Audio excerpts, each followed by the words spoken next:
I gave my daughter a house as a wedding gift, thinking her marriage would be something to celebrate. Elegant, joyful, everything a mother could hope for. But before the ceremony even took place, that so-called son-in-law showed up with his entire family, parents, brother, sister-in-law, all moving in like they owned the place. First thing out of their mouths. "We'll take the master bedroom. She can handle all the chores." I thought this was going to be a marriage. Turns out they saw my daughter as nothing more than a live-in maid. But here's what they didn't see coming. They got smug way too soon, and realized far too late. My daughter is no one's stepping stone. And in the very next breath I made sure every last one of them shut their mouths. My daughter's boyfriend, Curtis Miller, seemed like a decent guy. Polite, attentive to Natalie, the kind of boyfriend any parent might cautiously approve of. But his family. That was another story. No house, no car, and certainly no financial contribution to the wedding. His parents lived in a remote town working as farmhands, while his brother and sister-in-law barely scraped by with odd jobs in the city. Thomas and I had our doubts about this relationship from the start. But Natalie was in love. Deep, stubborn, hopelessly in love. She pleaded, coaxed, and insisted until eventually we caved. Wanting to ensure she wouldn't struggle after marriage, we gifted her a beautiful house in the Boston suburbs. A standalone home, fully renovated down to the last detail. Thomas personally oversaw everything, pouring hundreds of thousands of dollars into custom designs, hand-picked finishes, and the best contractor's money could buy. On the day the renovations were completed, he was so excited he practically dragged me to see the final result. But before we even stepped inside, an unmistakable shrill voice rang through the house. "My God, is this neighborhood a prison? Every house has its doors shut. How am I supposed to visit the neighbors if no one leaves their doors open? Curtis, go tell them to be more neighborly and stop shutting everyone out. And that front gate, what the hell is that? Looks like a damn fortress. Bars locked up so tight like we're guarding a bank. What happens when our relatives visit? Are they supposed to wait outside like beggars? Curtis, get some workers over here and tear that ridiculous thing down." I didn't even need to see her to know. It was Curtis's mother, Mrs. Miller. A slow, simmering anger started to build in my chest. Curtis had brought nothing to this marriage. Not a home, not a car, not even an engagement ring. Natalie had quietly bought one herself just to keep us from worrying, claiming it was from him. Of course we found out later. But in the end Thomas and I chose to let it go. At least we thought they loved each other. What infuriated me most was how his parents reacted when they found out. Instead of gratitude or embarrassment, they scoffed, calling Natalie wasteful. A ring was just a formality, they argued. Why throw money away on something so unnecessary? And now, standing at the threshold of this house, our house, listening to this woman complain like she was inspecting some run-down motel, I could feel my patience wearing thin. Natalie, ever the peacemaker, attempted to keep things civil. "Mr. and Mrs. Miller, there's a wonderful community center nearby. If you're looking for company, there are game nights, social events, lots of opportunities to meet people." Mrs. Miller wrinkled her nose. "Card games? Please. You think we haven't played cards before?" Then, as if we were invisible, Curtis's parents wandered off to explore, peeking into rooms, inspecting furniture, acting like they already owned the place. Not a single word of greeting. Not a glance in our direction. Natalie froze, caught between politeness and disbelief. Even Thomas, usually the calmer one, looked completely thrown. Sensing my expression darken, Curtis rushed over, whispering, "Mr. Dawson, Mrs. Dawson, I know my parents can be lively. They just speak loudly, that's all. But please, I promise, they really do love Natalie." Before I could respond, a loud, booming laugh echoed from the master bedroom. "Now this is a damn fine room." Mr. Miller's voice. For a split second I allowed myself to hope. Maybe, just maybe, they were finally appreciating what we had done for Natalie. Then I stepped inside and my breath caught in my throat. There was Mrs. Miller, sprawled across the brand new bed like she owned it, legs crossed, shoes still on. The fresh, crisp sheets were already streaked with dirt from the soles of her worn-out sneakers. And next to her, Mr. Miller, casually lighting a cigarette, inside my daughter's new home. Before I could even speak, he pressed the burning tip against the solid wood nightstand, snuffing it out like it was an old ashtray. A dark, charred mark immediately appeared on the polished surface. Thomas's jaw clenched so tightly I thought he might crack a tooth. Natalie, visibly embarrassed, nudged Curtis, silently begging him to intervene. But he only lowered his head, shoulders hunched, looking like a scolded child. Not a word. Not a single protest. And then, as if the audacity wasn't already at its peak, Mr. Miller stretched his arms, let out a satisfied sigh and said, "This room is perfect. Lots of sunlight, great view. We'll take this one." I nearly swore out loud. For a moment I thought maybe I'd misheard. Maybe my ears were playing tricks on me. But no. They had just waltzed into my daughter's home, taken one look around and decided to claim the master bedroom. Thomas, Natalie, me. All three of us stood frozen, too stunned to speak. This wasn't a misunderstanding. This was an invasion. Mr. Miller strolled out of the master bedroom, barely acknowledging our presence, and wandered into one of the smaller rooms. His eyes swept across the space before he nodded in apparent satisfaction. "This one's perfect. Just right for our grandson." He turned to Curtis without hesitation. "Call your brother, tell him to cancel his lease. He and Jenna should move in with Luca right away." Then, as if deciding the matter was already settled, he continued, "We'll put the house in Travis's name. That way Luca will have a stable home when he starts school here. As for you and Natalie, you can come back and live here once you have kids. Until then, no rush." I felt my last shred of patience snap. I opened my mouth to speak, but before I could, Thomas grabbed my wrist, giving me a small shake of his head. He wanted to see if our daughter could handle this herself. If she couldn't set boundaries now, what future could she possibly have with this family? I exhaled sharply and turned my gaze to Curtis. The boy who had always seemed well-mannered, well-spoken, respectable in our presence, stood there with his head down, spine curled inward, not uttering a single word. A puppet without strings. Natalie, however, had reached her limit. Her voice turned cold. "This house was a gift from my parents. It's not a boarding house for your entire family. Don't you think you're crossing the line?" The room tensed. Mr. Miller's expression darkened, a puff of smoke shooting aggressively from his nostrils as his voice sharpened. "Your house." His lip curled. "You really think this place belongs to you? This is my son's home, which means it's our home. And you have the nerve to talk back to your future father-in-law before you're even married? What, you planning to throw us out once you've got a ring on your finger?" He let his gaze sweep over the room, then scoffed. "Travis is still wasting money on rent every month. This house is huge. It's a shame to let all this space go to waste. Why shouldn't they move in?" Mrs. Miller chimed in instantly, her voice taking on a shrill edge. "I get it, I do. It's your wedding house. But be honest, isn't it a little ridiculous? Two people living in a whole damn mansion." She jabbed a finger toward the smaller room. "What's the big deal if Lucas stays here? You don't even have kids yet. Why let a perfectly good room sit empty?" Then, as if this was all some grand act of generosity, she added, "We're not trying to take advantage of you, sweetie. We just don't want you two struggling alone. We came here to help, to support you. You should be grateful."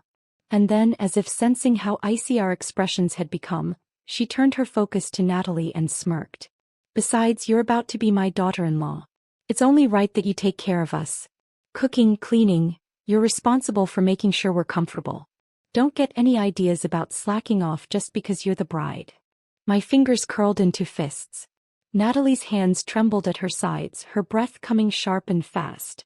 And still Mrs. Miller wasn't done. "Honestly, looking at you, I can tell you're not much of a housekeeper. Why don't you save yourself the trouble and have your father hire a maid to take care of us instead?" Natalie's entire body stiffened. Tears welled in her eyes, but instead of falling, they burned, hot, angry. And then finally she snapped. "If you want a house in the city, if you want to be taken care of, pay for it yourselves. Stop expecting my parents to hand you everything." A thick, uncomfortable silence crashed over the room. Mrs. Miller's face twisted in fury.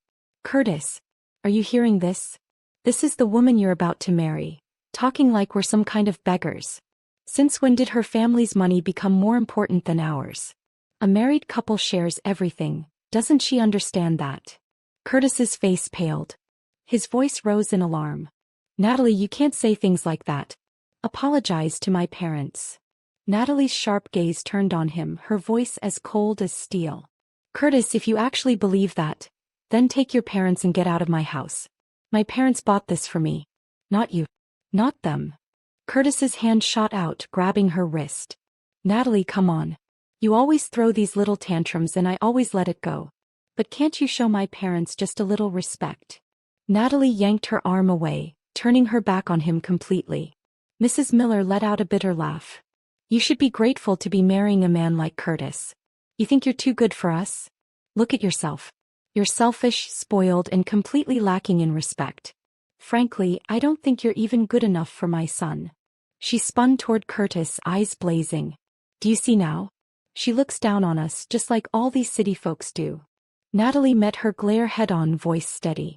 We're not even married yet and you're already trying to claim what isn't yours. That's not family, that's greed. Curtis wiped his forehead, his face tense. Natalie, that was way out of line. You need to apologize. Mr. Miller took a slow step forward, exhaling smoke in our direction. His gaze settled on Thomas and me, his voice curling with mockery. Thomas, I have to ask, how exactly did you raise your daughter? Because I'm seeing a serious lack of discipline here. She's got no respect, no humility. Always throwing around my house, my house. It's exhausting to hear. He took another drag from his cigarette, exhaling slowly.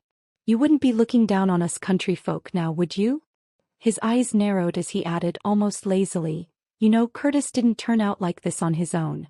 He had to be disciplined as a boy. Tough love, real parenting. That's why he's polite, hardworking, humble. That's why he has a future in the city. He smiled, but it was sharp, humorless. Once your daughter marries into our family, she'll learn her place too. Curtis will teach her how to behave. He'll make sure of it. Curtis stood frozen beside him, silent. And then he nodded. A small, nearly imperceptible movement. But I saw it. We all did. And in that moment, something in Natalie's eyes changed. Thomas stared at the Millers, completely stunned. In all his years he had never encountered a family this brazen, this shameless. I couldn't hold back anymore. The rage surged to my head and I let it explode. How we raise our daughter is none of your damn business. And you have the audacity to lecture us. I stepped closer, my voice sharp and unwavering. You couldn't contribute a dime to the wedding. You don't have a house. You don't have a car. You brought absolutely nothing to this marriage. And now you have the nerve to act like this house belongs to you. I glared at Curtis. Your son, what exactly does he bring to the table besides obedience? He relies on us for everything, so tell me, where does he get the right to make demands? The Millers stood there, momentarily stunned, as if no one had ever dared put them in their place before. Then after a beat, Mr. Miller snapped. Enough. You done talking? So what if we don't have money? Your daughter wasn't exactly hard to win over, was she? She practically threw herself at Curtis. His tone turned mocking, his smile sharp and mean. You think we don't know why? She's past her prime. If she were really worth anything, you wouldn't have to bribe a man to marry her with a house and gifts. Let's be honest, you knew she had no better options. Natalie's entire body stiffened. Her hands curled into fists, her chest rising and falling with rapid breaths. I knew what she was thinking. For years she had worried about Curtis feeling insecure. She never flaunted her family's wealth. She never bought herself luxury items around him. Every dinner, every movie date she paid pretending it was nothing. And yet here they were, twisting her kindness into desperation. Natalie took a deep, shaking breath. Then her voice cut through the room, calm and steady. Mom, Dad, I'm not marrying him. Thomas and I turned to her. Her eyes were clear, her voice unwavering. I mean it. She glanced at Curtis, then back at us. You were right. We come from completely different worlds and this was never going to work. I knew this wasn't a heat-of-the-moment decision. She had seen the truth. The real truth, not the illusion of love she had been clinging to. We had sensed it too, how things between them had been unraveling for months.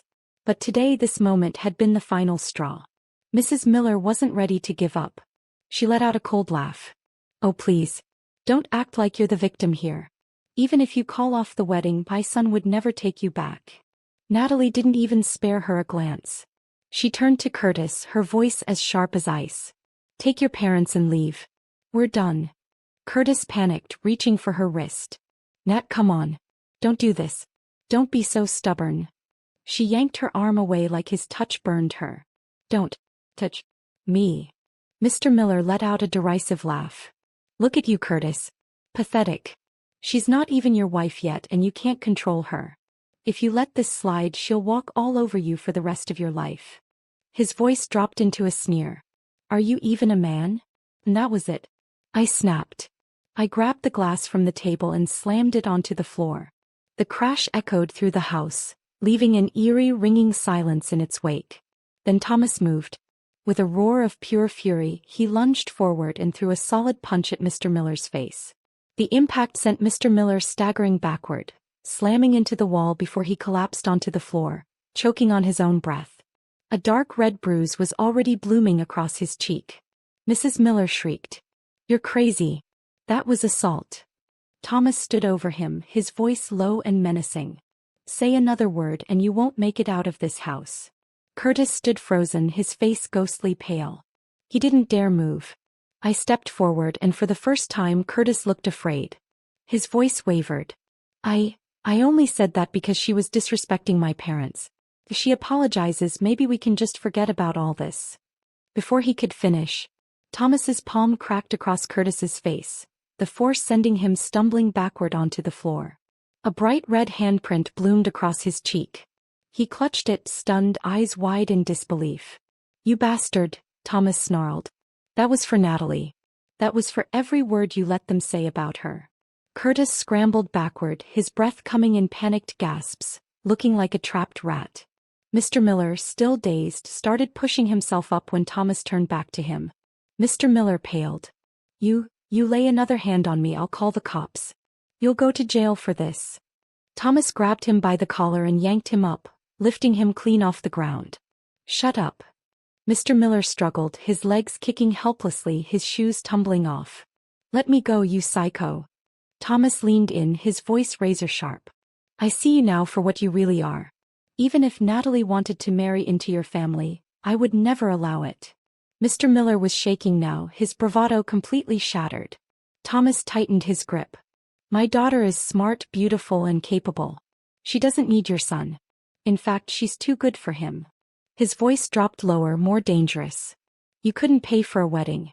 You couldn't buy them a house. And the moment you walked in here, you disrespected everything we gave them. You tracked dirt onto our floors, smoked in our rooms, and acted like we owed you something. So let me make this clear. He shoved Mr. Miller back, letting him drop to the floor like a discarded rag. We're not giving you a damn thing.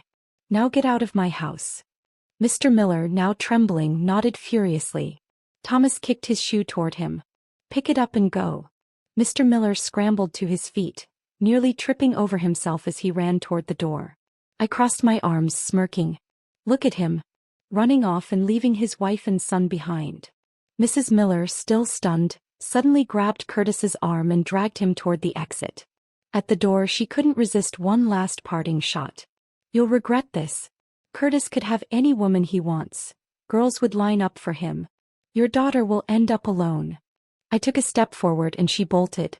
As they rushed down the steps, one of them must have tripped, because suddenly all three of them went tumbling down the front stairs, arms and legs flailing. The loud thuds echoed across the driveway. Thomas sighed, shaking his head as he watched them groan on the pavement. Serves them right. I had thought that once Natalie ended things with Curtis, she would finally be free of that family's nonsense and move on with her life. But clearly I had underestimated just how low they were willing to sink. That evening, when Natalie came home from work, she was visibly upset. She didn't say a word, just walked in and set her bag down with a deep sigh. I frowned. What's wrong? Without a word, she handed me her phone. He actually emailed me. Curtis. Natalie had already blocked him on every possible platform.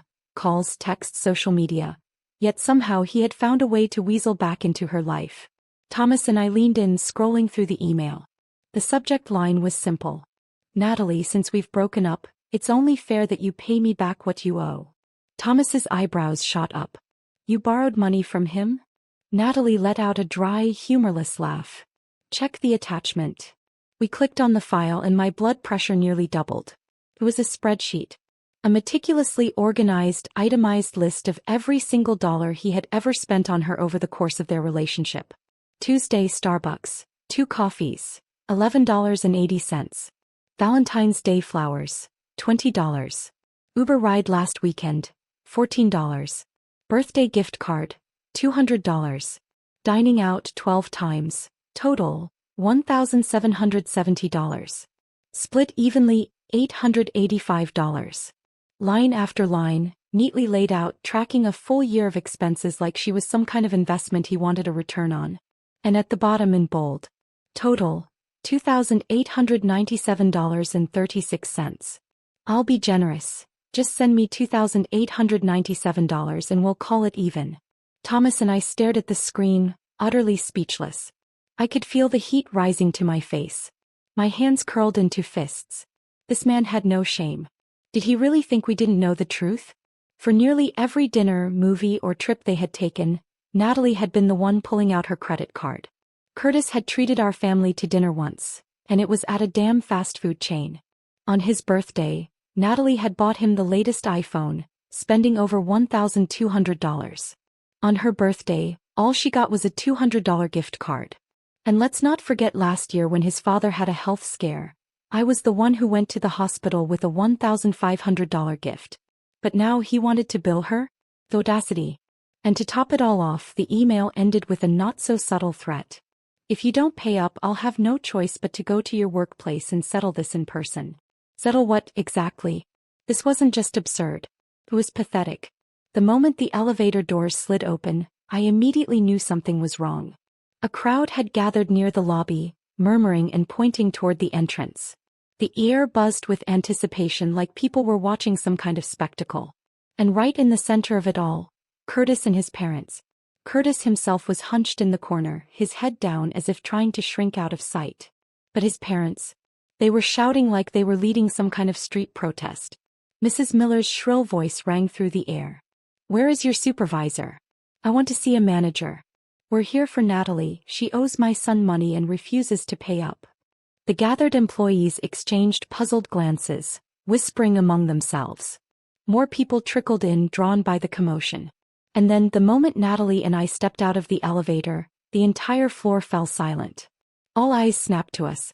Mrs. Miller, spotting Natalie, immediately pointed a finger and raised her voice another octave. "Everyone listen up. This woman, your coworker, dated my son for a whole year. She spent his money, enjoyed his generosity, and now that they've broken up, she thinks she can just walk away without paying him back?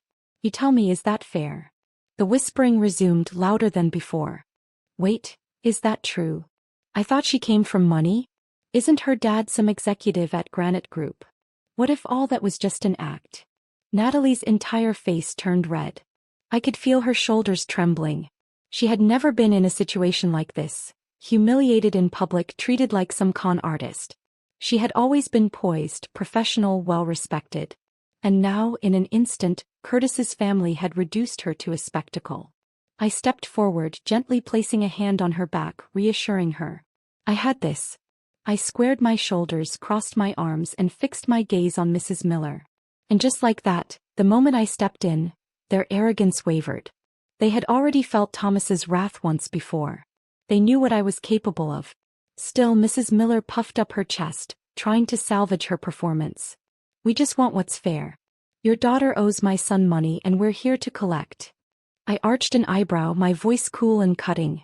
"Oh, since we're making such a public scene, let's clarify. Exactly how much does she owe you?" Mrs. Miller hesitated for half a second, then straightened her back. "A lot. A lot of money." "How much exactly?" I pressed. She flinched slightly, but then squared her shoulders and practically shouted. $2,897.36. The room froze. A beat of complete silence. And then, a burst of laughter. "Wait, what? This whole mess? Over less than 3,000? I thought she owed him hundreds of thousands or something. And did she just say, 36 cents? Who even calculates like that?" The whispers turned to outright mockery. Mrs. Miller's expression faltered, but Mr. Miller stepped up, determined to salvage their dignity. He reached behind him and pulled out a giant poster board, holding it up like some bizarre protest sign. "This is a full breakdown of every single expense. My son paid for her coffee, her movie tickets, her dinners. Look at the numbers." He started reading off transactions, his voice booming like he was presenting a corporate budget report. But the more he talked, the more the crowd reacted. Dude, is he seriously itemizing every cup of coffee? Wait. Valentine's Day flowers. $20. Is that a joke? Man, even my cheapest ex wasn't this bad. He kept a record of every coffee? That's not budgeting, that's psycho behavior. And then, Curtis muttered something under his breath. I only kept track for financial planning. It wasn't about being petty. That only made things worse. The laughter exploded. I knew this was my moment. I stepped forward, holding my voice loud and clear. All right. Since they're demanding payment, let's do this properly. I pulled out my checkbook. The room hushed. With deliberate slowness, I wrote a check for $3,000, making sure everyone saw the amount. Then with a casual flick of my wrist, I tossed it toward Curtis. The check fluttered through the air and landed at his feet. There. Every penny you claim we paid in full. Gasps rippled through the crowd. Mrs. Miller lunged for the check, snatching it up. For a second she looked victorious. Until I smiled. Now Curtis, I drawled, my voice razor sharp. Since we're settling debts, let's talk about what you owe Natalie. Curtis froze. His face drained of color. He knew exactly what I meant. And the moment I said it, the crowd did too. Mrs. Miller shrieked, her voice shrill with desperation. What money? That's nonsense. I let out a cold laugh. Really? Let's go over the numbers, shall we? I met her gaze, unfazed. For Curtis's birthday, my daughter bought him a brand new phone. $1,200. When his father fell ill, I personally brought a gift worth $1,500. I have the receipts right here. I pulled out my phone and tapped on the screen. And these are just the expenses we can verify. That's already more than $2,500, not including all the other everyday costs we haven't accounted for. I turned to the crowd, raising my voice just enough to let it carry. Tell me, everyone, shouldn't he pay that money back? The response was immediate. Of course he should. That's way more than what they're demanding from her. Talk about hypocrisy. The chorus of agreement was thunderous, and the Millers flinched, their faces pale and stiff. Mrs. Miller, still clinging to whatever scraps of dignity she had left, huffed defiantly. You're making this up. Lies. Slander. And that was when Natalie finally stepped forward. Her patience had snapped. If you don't want to acknowledge the truth, fine. Let's take this somewhere else. Her voice was sharp and unwavering. Asterisk asterisk. She turned, her gaze locking onto Curtis. How about we go to your office? Stand outside your company and put this on display for your colleagues to see. Would you like that, Curtis? The color drained from his face instantly. His company was just 2 floors above us. There was no running from this. Mrs. Miller's face twisted in fury. You ungrateful little. And then she lunged. Her hand swung up, aiming straight for Natalie's face. But I was ready this time.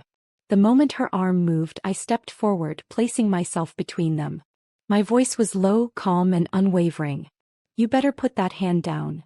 A chilling silence settled over the room. Mrs. Miller's arm froze midair. Her face locked in a stiff, stunned expression. I didn't blink. I didn't waver. I simply stared her down. And then, slowly, deliberately, I shifted my gaze to Curtis. You came here to cause a scene, but all you've done is tear apart whatever little dignity you had left. Curtis stared at the floor, silent, defeated. I took a deep breath and then turned to the gathered employees. But instead of addressing them, I spoke to Natalie. Let's go. We're taking this to his company's management and handling it professionally.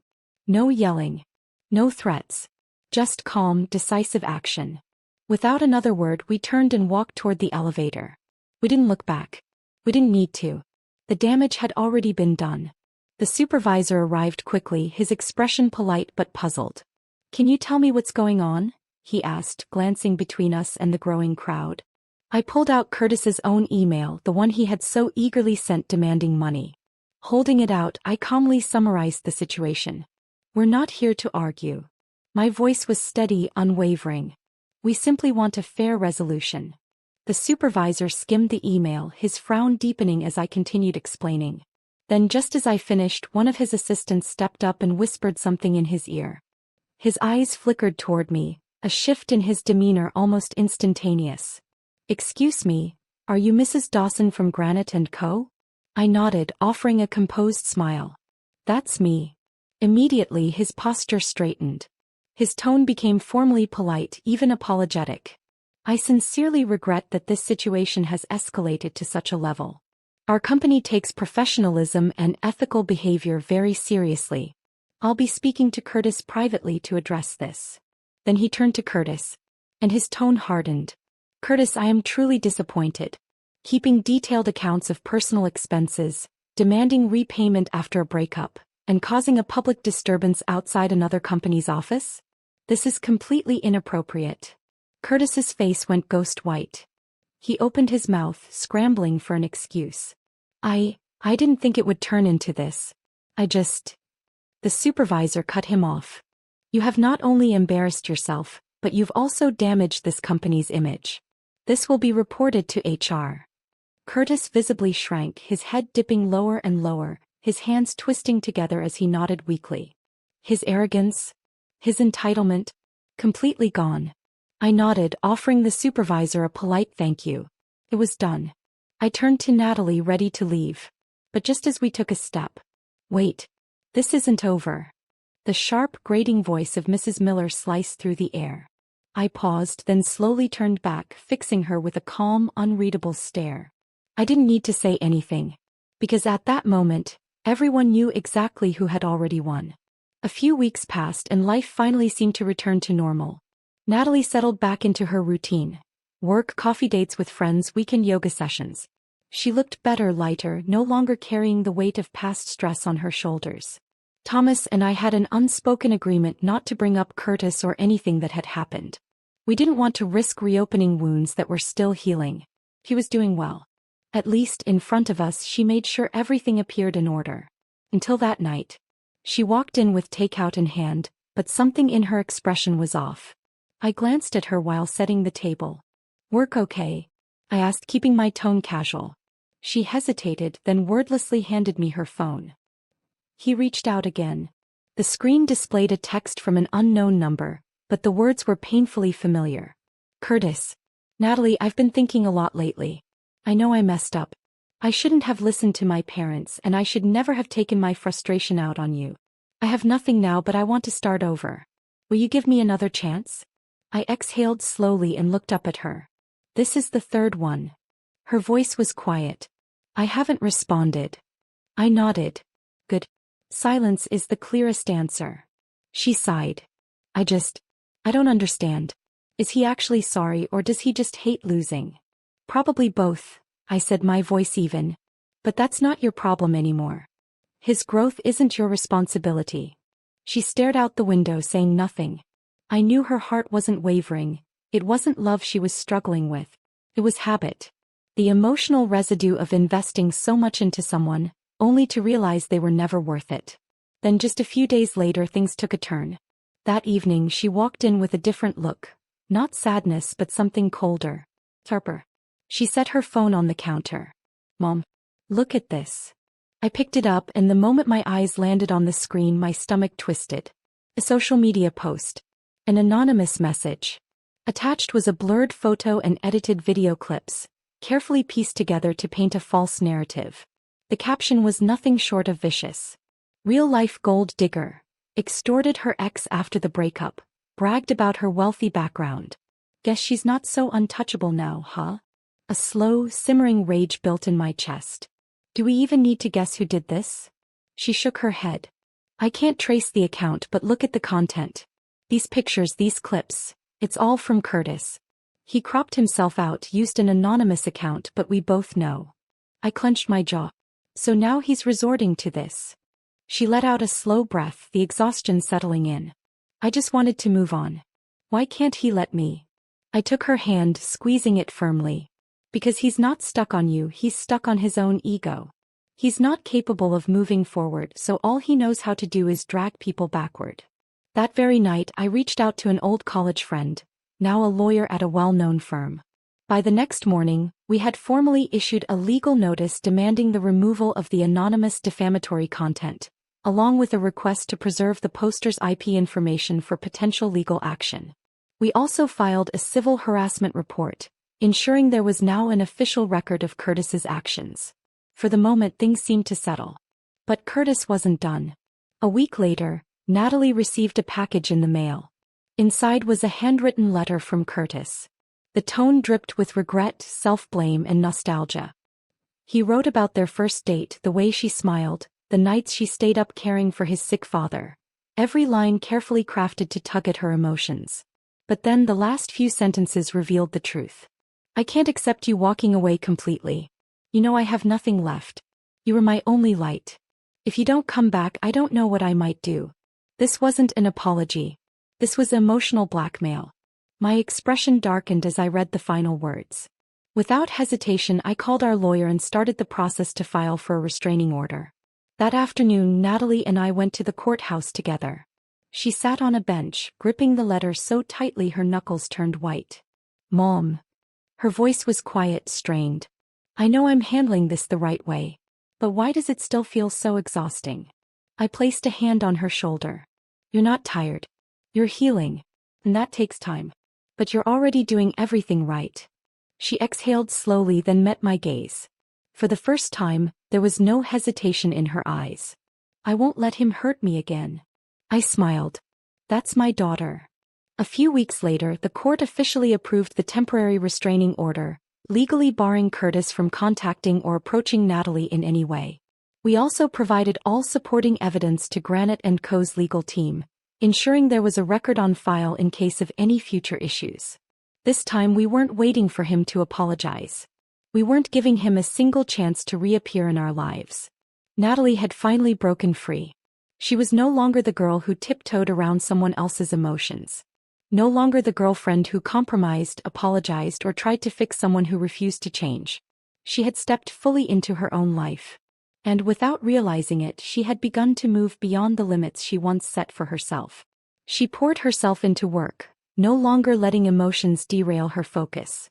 Instead of hesitating, she took on multiple projects at once, proving her ability to thrive under pressure. She knew what she wanted, and more importantly, what she no longer needed. Then came the regional business conference. Granite & Co. chose her to represent the firm at a major industry networking event. She took the stage, standing tall, delivering a presentation with confidence and precision. The audience, executives, investors, and industry leaders, listened. They nodded in approval. And by the end, several corporate representatives from across state lines approached her, eager to exchange business cards, hoping to explore future collaborations. That one event subtly but irreversibly shifted the course of her career. And with it, her life. At a casual networking luncheon after the conference, Natalie was introduced to Ethan Parker. Ethan was one of the co-founders of East Bay Capital, a MIT graduate, and a member of a well-known San Francisco business family. But unlike the arrogance often associated with privilege, he was thoughtful, articulate, and composed. Their conversation was brief. No unnecessary small talk, no intentional exchange of contacts. Just a natural, unforced discussion before they both moved on with their day. But the following week, Natalie received a letter, handwritten. It wasn't a grand declaration, nor an eager invitation. It was a genuine thank you note, acknowledging the strength of her presentation and offering insightful feedback on her business model. Along with it, he included a book on leadership and strategy, something he thought she might find interesting. He was surprised. Impressed even. I glanced at the letter and smirked. Well, at least this one didn't send you an invoice after the breakup. Natalie chuckled but didn't reply. Still, there was something different in her expression. A quiet ease that hadn't been there before. There were no sudden romantic pursuits, no hurried advances. Over time, their conversations became more frequent but never forced. They exchanged industry insights, attended small business forums, and occasionally grabbed coffee to discuss market trends. Until one evening, Ethan was driving her home when he suddenly pulled the car to a stop. Turning to her, he said, "I don't know how you feel about me." His voice was steady, sincere. "But I want you to know I like you. Not because of your work, not because you're brilliant or independent. But because when I'm with you, it feels like life is something worth experiencing fully." Natalie froze for a second. She hadn't expected this moment. Not so soon, not so directly. She sat in silence, weighing his words, then finally she nodded. I don't know what the future holds, she admitted softly. But I'd like to find out. For the first time in her life, she entered a relationship without fear, without pretense, without hesitation. And to our surprise, Ethan soon introduced her to his parents. Mr. and Mrs. Parker were gracious, intelligent, and welcoming. They never pried into personal matters, never judged or scrutinized. Instead, they treated Natalie with the same respect they would any capable adult. At dinner, Mrs. Parker personally prepared a small dessert and smiled warmly. This is the first time Ethan has ever invited someone home. I had to make sure I did it right. Later that evening, Ethan's father pulled Thomas aside and said quietly, she's remarkable. Smart, poised, and she knows her own mind. We're glad Ethan met someone like her. There was no entitlement, no grasping demands, no pressure for submission. Just a family that valued genuine connection and mutual respect. It was everything Curtis's family wasn't. And for the first time we could all see it. Natalie was finally in a place where she was safe. Where she was cherished. But good things rarely go unnoticed. One afternoon, a photo surfaced online. A candid shot of Natalie and Ethan at a business event. With Ethan's family name, it didn't take long for the image to circulate within industry circles. And soon enough, the news reached Curtis. That evening, Natalie stepped out of her office, only to find Curtis waiting near the entrance. His face was pale, his expression twisted. So this is it? He took a step closer, voice low and burning with resentment. You dumped me and ran straight into another man's arms? Natalie didn't flinch. She met his gaze directly. Curtis. Walk away. You have no right to question me. His nostrils flared. You were planning this all along, weren't you? Were you already with him when you were still with me? Her voice turned to steel. You need to stop. I have a restraining order against you. If you're following me, I'll call the police right now. Curtis's face twitched, his hands clenched at his sides. He was about to lash out again, when another presence stepped forward. From the parking lot, Ethan approached, his posture calm, his expression unreadable. But his presence alone shifted the air. He moved beside Natalie, his voice even yet firm. I don't know who you are, Ethan said, but if you take one more step toward her, I'll call the police myself. Curtis blinked, startled. He hadn't noticed Ethan arriving, and he certainly hadn't expected this confrontation. You're the new boyfriend, huh? His voice turned mocking, but there was a crack in his bravado. You think you're better than me? Ethan didn't rise to the bait. It doesn't matter who I am, he said calmly. What matters is that you understand she is no longer someone you can hurt. There was no yelling, no dramatic standoff, yet the weight of his words suffocated Curtis more than any fight ever could. For a moment Curtis just stood there, staring at them, Natalie standing tall, untouched by his anger. Ethan, beside her, unshaken, immovable. And something broke inside him. He finally understood. The woman he had once criticized, belittled, controlled, was now standing in a different world, bathed in light he could never reach. And he didn't even have the right to stand beside her anymore. As they walked away, Curtis stood frozen, his face unreadable, a storm of rage, regret, and finality. But the world had moved on without him. And Natalie never looked back. After dinner, Natalie and I walked along the narrow path, our steps slow and unhurried. The gravel crunched softly beneath our feet, and behind us, the trees swayed in the evening breeze, their shadows flickering against the ground. This was a place we used to visit often. When she was little, she loved hopping across the smooth stones by the lake, making my heart leap every time she wobbled on the edge. I would reach out, gripping the sleeve of her jacket, trying to keep her steady. Now her steps were firm, measured. Her gaze was clear, steady. Do you remember how I used to run into the water to collect stones? She asked suddenly. I smiled. Of course. You always said each one was unique, that you had to take them all home and wash them properly. She let out a soft laugh.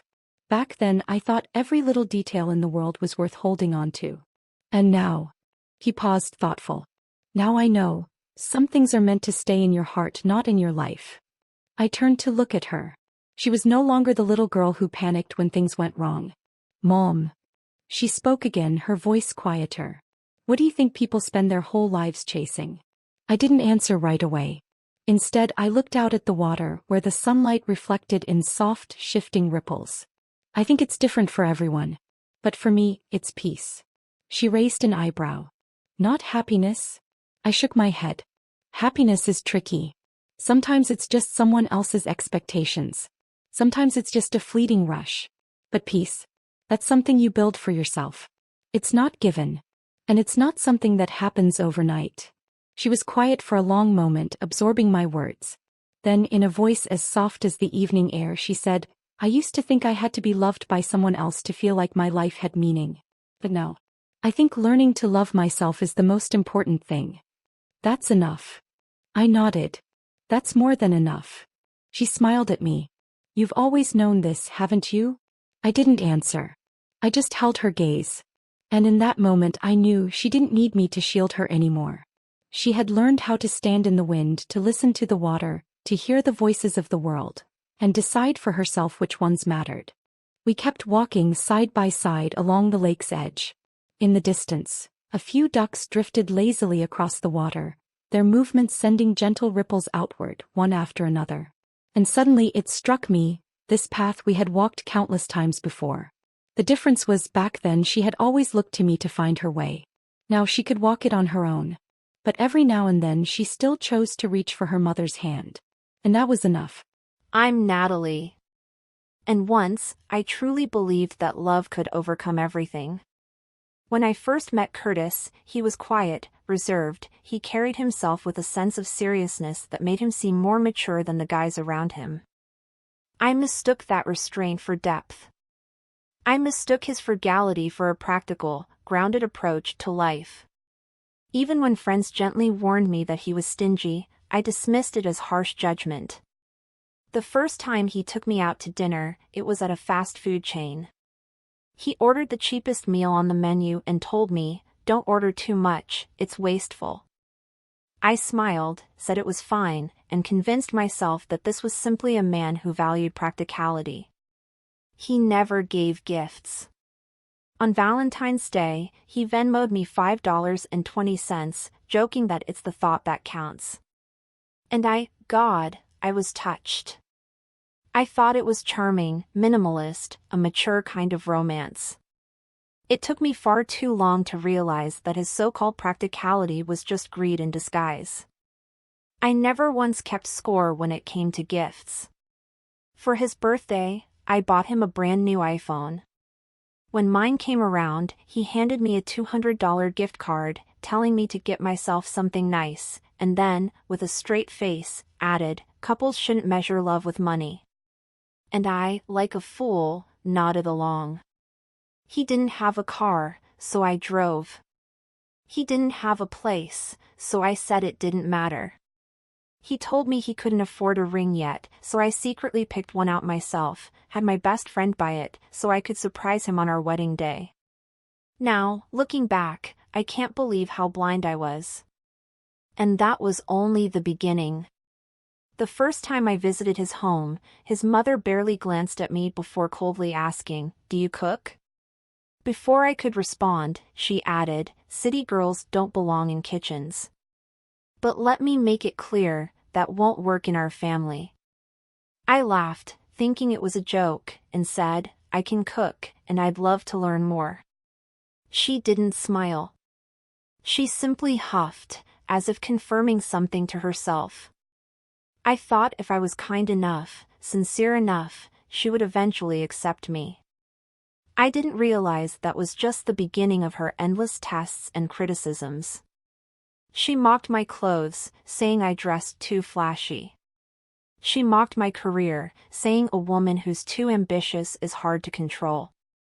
She mocked my personality, saying I wasn't soft enough to be a good wife. Curtis? He never defended me. All he ever said was, "That's just how she is, don't take it personally." At the time, I thought he was keeping the peace. Now, I realize, he was just a coward. His father was even more blunt. "You won't have time for a job once you start having kids. No need to waste energy thinking about a career." They believed I shouldn't have personal ambitions, shouldn't have my own space, shouldn't even have my own opinions. And God help me, I told myself to endure it. I thought, things will change after we're married. But the moment that snapped me awake was the house. Curtis told me he couldn't afford a home, so I offered to let my parents gift us a house as part of my dowry. He didn't hesitate. He smiled, ran to tell his parents. And that was when they showed their true colors. His mother immediately declared, "We'll take the master bedroom. The second bedroom will be for Luca, our grandson. And Travis and his family will move in, too." I tried to be rational. I tried to talk it through. She laughed in my face. "Your mother bought you a big house, that's lucky for you. But that doesn't mean you get a say in it." Curtis? He stood there, silent. Later, when I confronted him, he pulled me aside and whispered, "She's just talking, don't take it so seriously." And that was the moment I finally saw it. I was never their daughter-in-law. I was a resource. A house, a wallet, a convenient outsider who could provide, but never be respected. And the most absurd part? After we broke up, Curtis spread rumors at work, calling me cold, entitled, and materialistic. Then, he had the audacity to send me an invoice, listing every coffee, every meal, every ride he'd ever paid for, demanding I repay him $3,000. I laughed. I really laughed. The same girl who bought her own engagement ring was now being branded a gold digger? So I transferred the full amount to him. Not because I owed him, but because I wanted to shut the door on that chapter forever. And after that, his life unraveled. He was fired from his job. His family's reputation took a hit.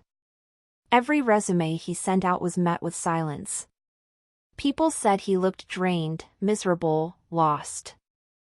I wouldn't know. Because by then, I stopped caring. Sometimes, I think about the girl I used to be, the one who silenced herself for the sake of love, who sacrificed her boundaries, who kept convincing herself to endure just a little longer. And yes, it hurts to remember her. But more than anything, I feel free. Because now, I understand. A real relationship is not one person constantly making up for the other's shortcomings. I was never his savior. I was never his family's financial plan. I walked away. And I lived better. And him? He was devoured by his own greed, his own selfishness. This is my quietest, most dignified revenge. Not screaming. Not plotting. Not even hating. Just living a life he can never touch. This time, I bow to no one. This time, I walk forward only for myself.